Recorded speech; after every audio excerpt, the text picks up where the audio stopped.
দেখেছি পৃথিবীর যুদ্ধ কবলিত যত রাষ্ট্র আছে সেই রাষ্ট্রগুলোতে জাতিসংঘ মানবাধিকার কমিশনারের নামে পশ্চিমা এজেন্ডা বাস্তবায়নের তারা চেষ্টা করে।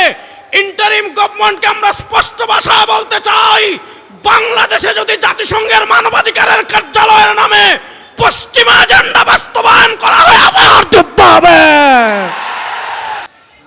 আসসালামু আলাইকুম ওয়া রাহমাতুল্লাহি ওয়া বারাকাতুহু। নাহমাদুহু ওয়া নুসাল্লি আলা রাসূলিহিল কারীম, আম্মা বা'দ।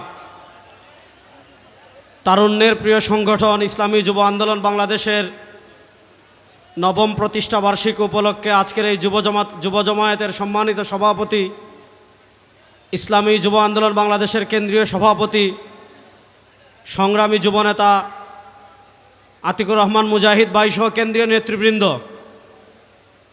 আমি প্রথম অত্যন্ত দুঃখজনকভাবে একটা কথা বলবো।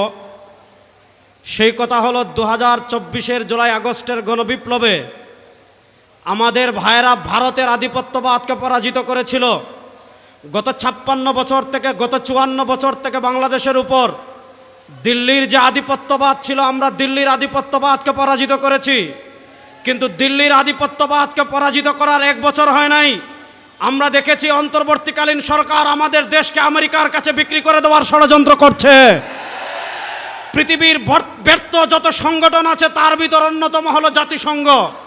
আমরা দেখেছি জাতিসংঘের মানবাধিকার কমিশন গাজায় গণহত্যা বন্ধ করতে পারে নাই, জাতিসংঘের মানবাধিকার কমিশন সিরিয়ায় গণহত্যা বন্ধ করতে পারে নাই, জাতিসংঘের মানবাধিকার কমিশন ইরাকে গণহত্যা বন্ধ করতে পারে নাই।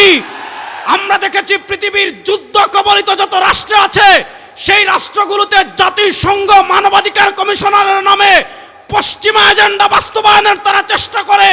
ইন্টারিম গভর্নমেন্টকে আমরা স্পষ্ট ভাষায় বলতে চাই, বাংলাদেশে যদি জাতিসংঘের মানবাধিকারের কার্যালয়ের নামে পশ্চিমা এজেন্ডা বাস্তবায়ন করা হয় আবার যুদ্ধ হবে। ইসলামী যুব আন্দোলনের তারুণ্য আবার যুদ্ধ করার জন্য প্রস্তুত আছে না নয়? আমরা স্পষ্ট ভাষায় বলি, আমরা ভারতের যেমন দালালি করি নাই, আমেরিকার দালালি করব। আপনারা দেখেন পৃথিবীর যে সকল রাষ্ট্রে জাতিসংঘের মানবাধিকারের কার্যালয় আছে সে সব রাষ্ট্রের দিকে তাকালে দেখবেন সেই সবগুলা রাষ্ট্র হয় যুদ্ধ কবলিত অথবা একদম দরিদ্র সীমার নিচে। আমরা জানি বাংলাদেশে এখন কোনো যুদ্ধ হচ্ছে না, বাংলাদেশকে আমরা ফ্যাসিবাদ মুক্ত করেছি, আমরা ফ্যাসিবাদ মুক্ত করেছি, আমরাই আমাদের দেশ গড়ব। জাতিসংঘের মানবাধিকার কার্যালয়ের নামে ইসলাম বিরোধী কোনো ষড়যন্ত্র যদি করা হয় শেখ হাসিনাও থাকতে পারে না, আপনারাও পারবেন না। 2 নম্বর আরেকটা কথা বলবো, শুনেন যুবকরা, ভালো করে শুনেন। আমাদের বাংলাদেশের 54 বছরের মৌলিক সমস্যা হলো 2টা। এই 2 সমস্যার এক সমস্যা, আমাদের দেশে 54 বছরে বাঙালি জাতীয়তাবাদের নামে ভারতীয় বয়ান আমদানি করা হয়েছে।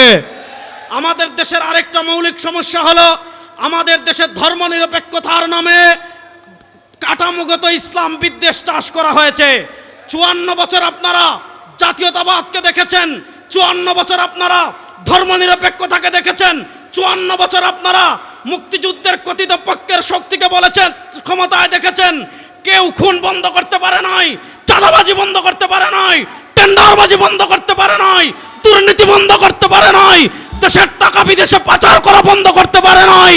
আমার ভাইকে তারা পাথর দিয়ে হত্যা করেছে। ওই খুনি চাঁদাবাজ টেন্ডারবাজকে কি বাংলাদেশের রাষ্ট্র ক্ষমতায় দেখতে চান?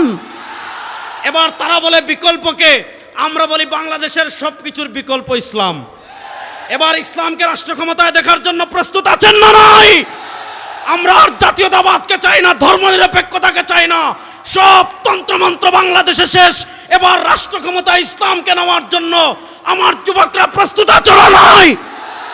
এবার একটা স্লোগান দিয়ে সমাবেশ শেষ করব, তন্ত্রমন্ত্রের দিন শেষ, ইসলামের বাংলাদেশ। তন্ত্রমন্ত্রের দিন শেষ, ইসলামের বাংলাদেশ। তন্ত্রমন্ত্রের দিন শেষ, নারায়ে তাকবীর। সবাইকে ধন্যবাদ। আসসালামু আলাইকুম।